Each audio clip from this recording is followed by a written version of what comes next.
Welcome back to Talk Radio and Badass Women's Hour XL with me, Harriet Minter, Natalie Campbell and Emma Sexton. Before the break, when we were talking about Grenfell Tower a year on, we're lucky enough now to have Daniel Renwick, youth worker and videographer, who has been working with the community at Grenfell in the studio with us. Hi, Daniel. Hi there. Thanks so much for joining us.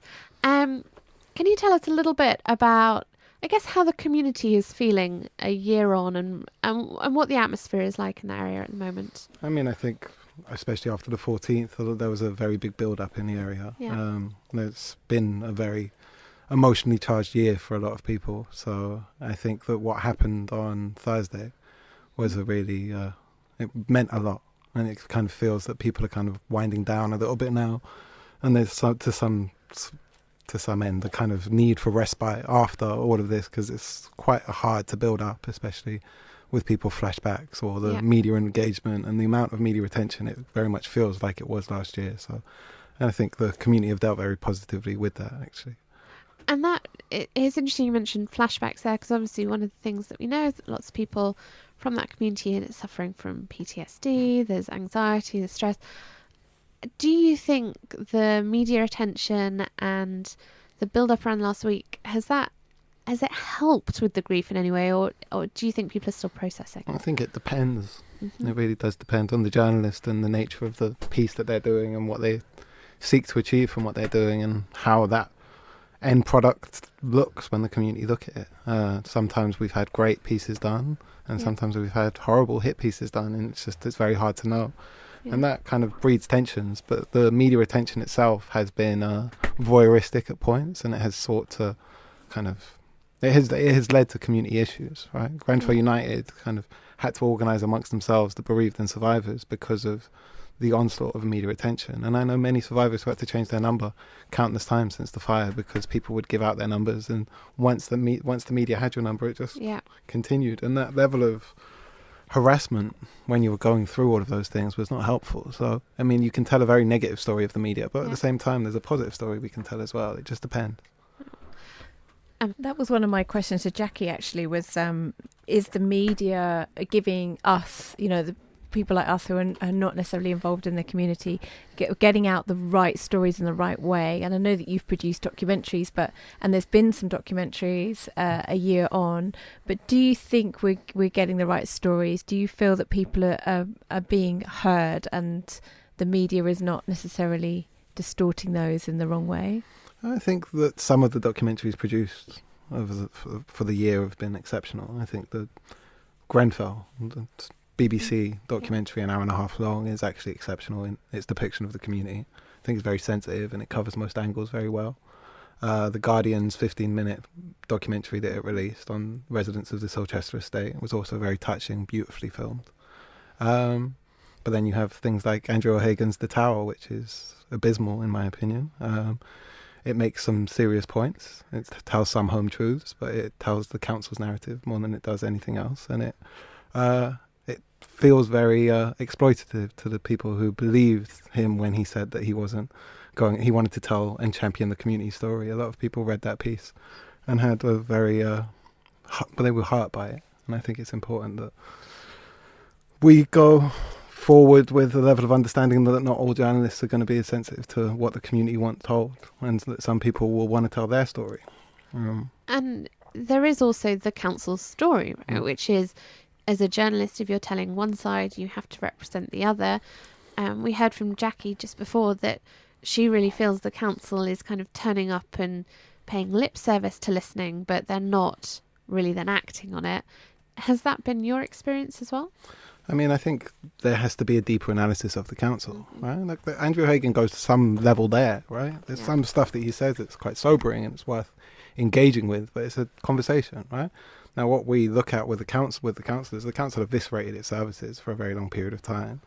It has a culture of using the third sector as a conduit to fulfill its obligations of state, but those lines of communication broke detrimentally after the fire, and very few services actually had an engagement with the council in any meaningful sense. And so there was this kind of autonomy, this work of necessity that was done with no coordination from local or central government. But the position of the local authority was not exactly helped by central government, who made promises that the local authority couldn't keep and didn't make central government funds available. So, I mean, there's a definite... I mean, I would not by any means want to absolve responsibility of RBKC, but you have a very complicated picture there that really does challenge central government. Can you give us some example of promises you think were made but not kept? So take the housing people within 3 weeks that Theresa May said, right? Now, in the BBC documentary, there's Robert Atkinson, the leader of the Labour group in RBKC, talks about calling Paget Brown after he sees Theresa May say that. And he says, how the hell are we going to do this? Or how the hell are you going to do this? And he said, I don't know, I wasn't told, right? Now that tells you everything about that moment in time. Now there is a chaotic scene on the ground, and RBKC have a lot to answer for, the TMO have a lot to answer for, but central government certainly didn't help. And look, at the end of the day, there were offers made to a lot of the survivors of housing, but they rejected them, right? Why would they reject them? Because they didn't want to live in high-rise estates, or they didn't want a view of Grenfell, or they had family with access issues, or they were worried about the lifts, or whatever it was. So nobody wants to be moved so fast unless you're going to make certain things available. And there's been so much misreportage of all of those things that, it's going to be a process for people to find a long-term home. And it is scandalous how long it has taken, but it certainly was not helped by government rhetoric.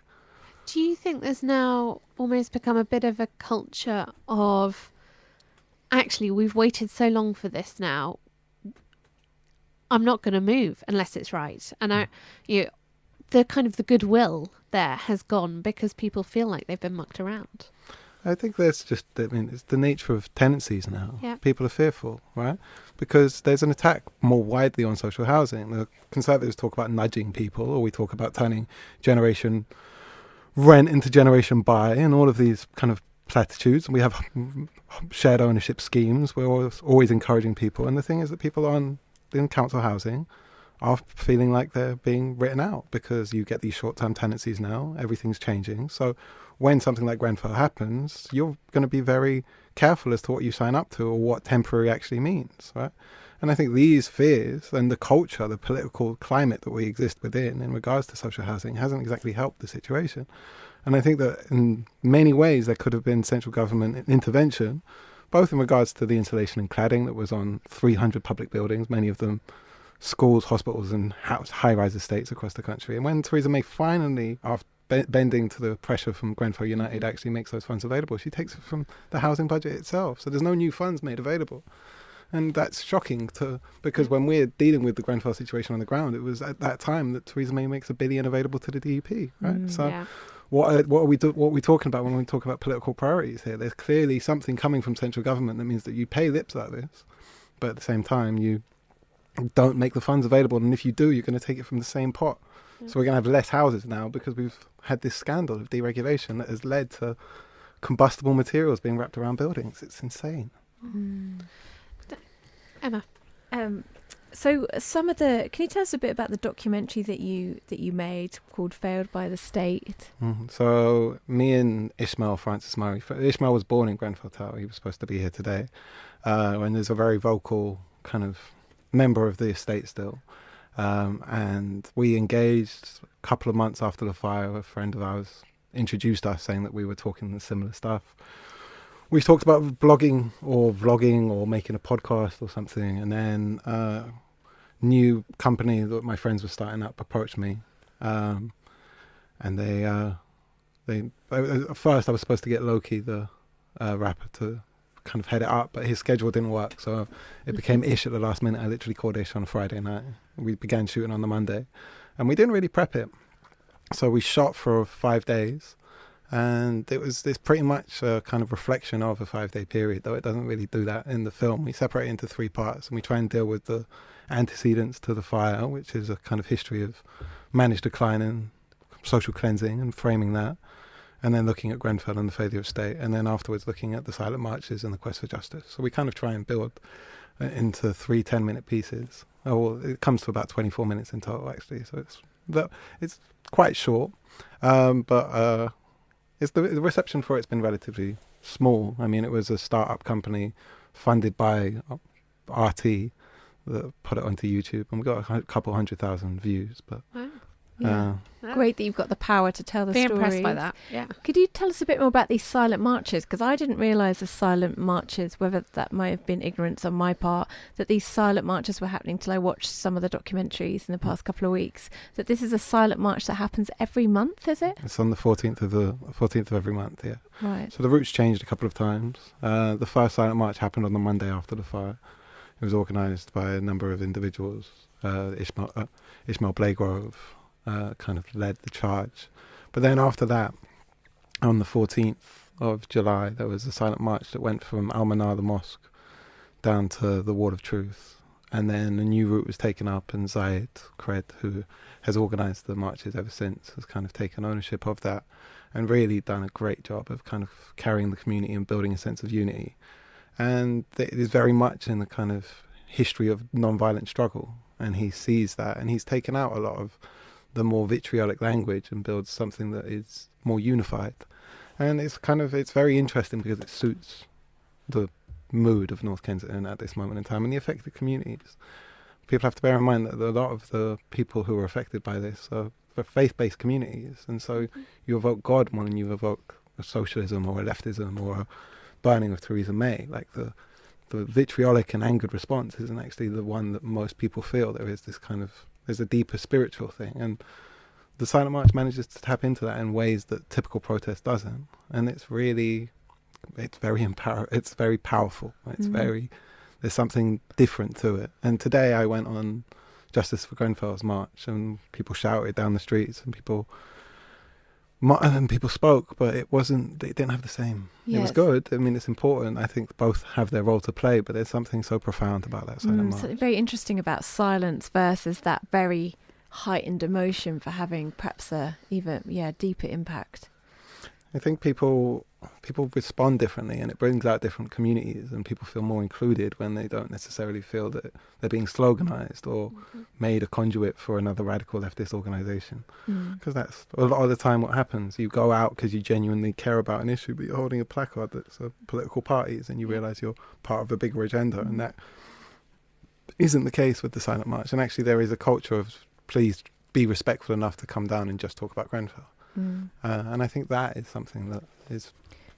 Is there other things that we can do? It feels like at the minute there's a lot around, the community, the survivors, the governments, the local authorities. Is there anything that, we can do as individuals to help support what's going on with these communities, to keep their stories coming out? Is there anything that we can go to or support, or are people still taking donations? What's happening at the minute? Look, I think there's a number of things that people can do long term, and it all depends on what your sphere of influence is and where you feel you have agency.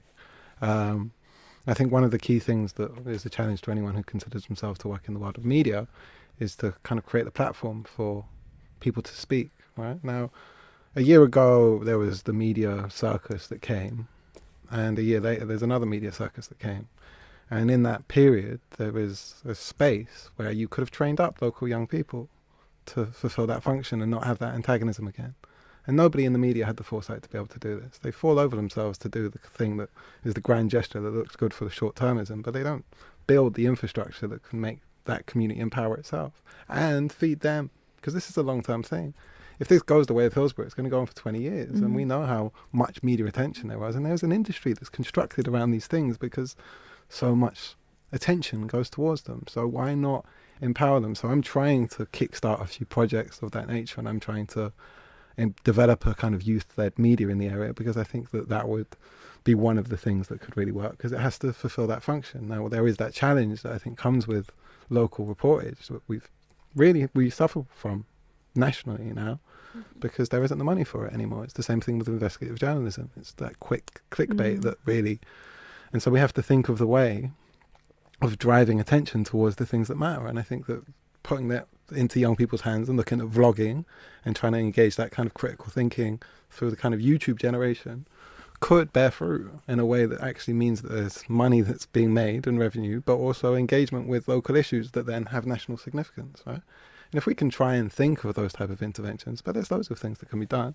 But that's what I'm trying to do. I think that would be a valuable contribution, but we'll see what else comes. Yeah. Do you think if we could do that, if we could really actually tell these stories from within the communities and actually get them out there, more pressure would be brought then onto politicians to listen and to respond? I think everybody who is engaged has a really profound truth that if they tell their story, right? I mean, I saw people do superhuman things for days, weeks, and a local authority that did very little, right? Just telling that story, telling the story of what we expected and what was met and the reserves that people found in themselves. If you really account for that, it's a really powerful thing. I organised a public meeting a couple of weeks ago to try and get people to do this after seeing the bitter fruits that can come from allowing somebody else to do that, right? Andrew Hagen took loads of people's testimonies to write the piece he did. And you can contort history by building an emotive picture and then taking people on that journey. And the thing is that if everybody is empowered enough to be able to say, look, here's a public archive, here is what I said, here's it in its totality, here's the transcript or whatever it is, then you're not going to be able to have that media manipulation. I think there's a lot of things that if that kind of infrastructure was built, we wouldn't have those violations that people feel so often with the media. And actually it would provide a space for people that really need to get, say, one of the survivors to speak. We can say, well, here is a repository of them. You don't own it, but you can use it for this purpose, right? And really there could have been, like, this really interesting, because Andrew Hagen in his piece says that RBKC need more press officers, but the community didn't have any. And when you've got that much media attention, right? Now, Grenfell United have formed and there's a press office there, but actually the people in North Kensington are still there being picked off by the media whenever they come.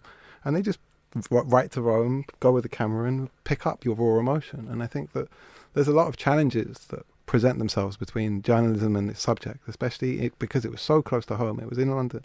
I mean, I'm a videographer as well, right? Yeah. On the day Grenfell happened, I could have filmed stories and sold them and made money. I didn't. I kept my camera in my bag. I was very ashamed to have a camera at that moment in time because it was very much an us and them dynamic the minute you showed that type of thing. And there was that kind of scavenger voyeurism that I just think was such a horrible thing to live through that I was ashamed of it for a long time. And then I look back over some of the stuff I got in the early days and there wasn't that much because I wish I filmed more because I saw so much but I think that if people kind of really engaged with those processes, you could really have something long term that bridges those gaps between the journalism and the community, because it really does depend upon a kind of localism and a kind of empowerment of a local media, the local blogs, so that you can kind of pick up on these stories. Yeah. And Jon Snow and people have said it in their kind of statements after Grenfell, but I think it would be really nice to see the media really respond and build some infrastructure, not just for the North Kensington, but nationally. Always, there's always that distrust, like you say, there's a momentous, event that happens, but 9 times out of 10 the media is that media circus. When you settle, and you're right, there's so much of that needs to be almost documented to be then turned into the stories that need to be shared and need to be heard to create change, to give the truth to that situation. I mean, a lot of the stuff is done in abstraction, right? So the editor sits in the newsroom and says, go get me a soundbite on X, right? And so you're in the field and you're going, well, they're talking about X, Y, and Z. And you're like, well, no, I don't want that, right? So sometimes you'll just pick it up and there'll be vox pops and you'll just dismiss them and put the report together that you want, right? At that moment in time, it would be really good for that media organisation to say, okay, we've got all of this footage. Do the community want it? Is there a space that we can put all of our rushes so that these can actually be used, that people can get their stories out? But instead, it just sits in data banks, right? Yeah. They privatize our stories and then it sits in a data bank and never gets used. I mean, it's disgraceful. That in and of itself, I think, is disgraceful. And I would really like all of this stuff, because it will get sold, right? It will get sold to the Getty Images or the APs or whoever, and they will monetize the telling of this story. So if I, in 20 years' time, think, actually, I want to make a proper film on Grenfell, I'm going to have to pay how many people, right? Unless I filmed it myself, right? And I think that there are these things that if the media were honest about what they were doing, they could kind of create a resource for us, for community journalists. Just basic operating procedures that I never saw. Interesting. I'd love to see what happens from it. Daniel, just finally, when we spoke to Jackie earlier, she mentioned her fears about the inquiry essentially being a whitewash and that we're not to expect too much from it. What would you like to see come out of this inquiry, and do you think it's possible?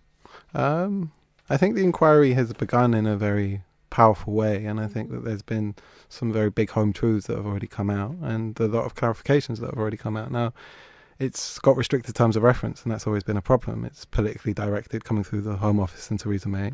We know, right? But while within those limited terms of reference, there are a lot of home truths that are going to come out, and the bereaved and survivors are fully engaged within that process, and solidarity with them extends to having faith enough in the public inquiry, but also to keep that pressure going on the outside of it, to tell our truths and to make sure that the kind of media don't spin the other story and things don't turn, right? Which we're already seeing to a certain extent with the fire brigade being thrown under the bus, right? With the turn that's happening, which means that the loss of life is blamed solely on the fire service, which would be reprehensible in my opinion, right?